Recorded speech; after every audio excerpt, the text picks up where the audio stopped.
Muy buenos días, mi nombre es Renzo Lopresti y hoy estamos aquí para entrevistar a un científico llamado Folk acerca de la piedra filosofal, una mística piedra. Por favor, acompáñenos.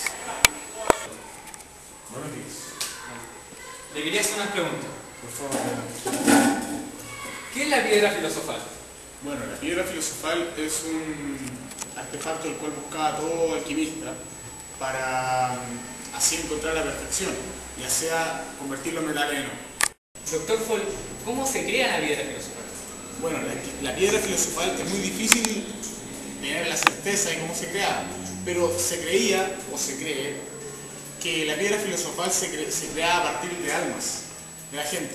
Y esto era muy complejo porque no se podía extraer el pensamiento de la persona o el conocimiento propiamente tal, sino que se debía extraer el alma entera de la persona. ¿Cómo utilizar la piedra filosofal? Para utilizar esta piedra debes descifrarla para poder entender el conocimiento que hay dentro de ella.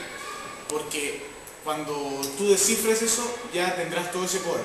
Pero ahora, entre más almas tú consigas, más poder obtendrás. Doctor, ¿existe algún peligro de la piedra filosofal? Claro que existe un peligro, porque cuando tú sacas el conocimiento, este no se copia, sino que se arranca donde está. Si haces esto en una persona viva, la dejarás como un vegetal. Y al hacer esto en un alma es mucho más difícil, pues cuesta más ponerlo en círculo de transmutación. ¿Cómo se descifra esta piedra? Descifrar es la parte más difícil, porque ¿acaso tú en qué idioma crees que se escriben los pensamientos en nuestro cerebro? Si el idioma es el conocimiento mismo que vamos a extraer, y este se escribe en números. Como última pregunta, ¿usted ha tenido la intención de crear la piedra filosofal? Sí, he querido crear una. De hecho, aquí tengo lo que podría haberse llamado una piedra. Pero por falta de fondos no he podido. Necesito trabajar mucho y estudiar. Y no me queda tiempo para dedicarme en un 100%.